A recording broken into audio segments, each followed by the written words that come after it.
Екі аптадан бері Еуропа аспаны тынышсыз. Белгісіз дрондар бірнеше елдің үстінен байқалды. Әуежайлар жабылып, дрондар тіпті әскери базаларға дейін ұшып барды. Елдер бұған Ресейді кінәлап отыр. Не болып жатқанын айтайын.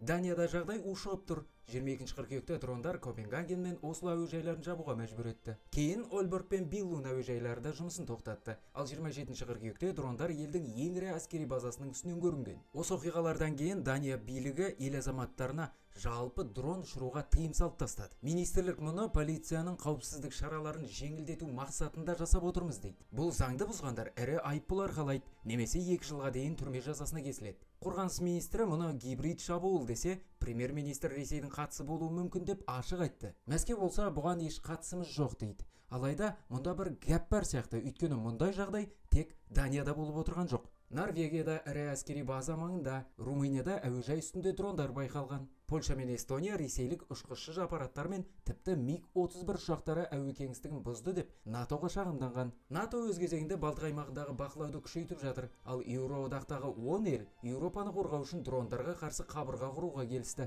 Бұл жүйе жау дрондарын анықтау, бақылау және жоюға бағытталған. Осы фонға байланысты Зеленский де үн қатты. Варшава форумында Украина, Польша және серіктестермен бірге Ресейдің әуе қаупіне қарсы бір тұтас қорғаныс қалқанын құруға дайын деп мәлімдеді. Қорытсақ, Ресейдің шығыс Еуропаға толыққанды шабуыл жасау ықтималдығы қазір өте төмен. Оның үстіне Украинамен соғысы бітер түрі жоқ. Бірақ Мәскеу Еуропаның шығысындағы НАТОның бір блогына қарсы осындай гибридті соғысын жаңа фазасына көтеруі мүмкін. Бұдан не шығады? Қалай ойлайсыз? Пікірге жаза кетіңіз, арнаға жазылып қойыңыз.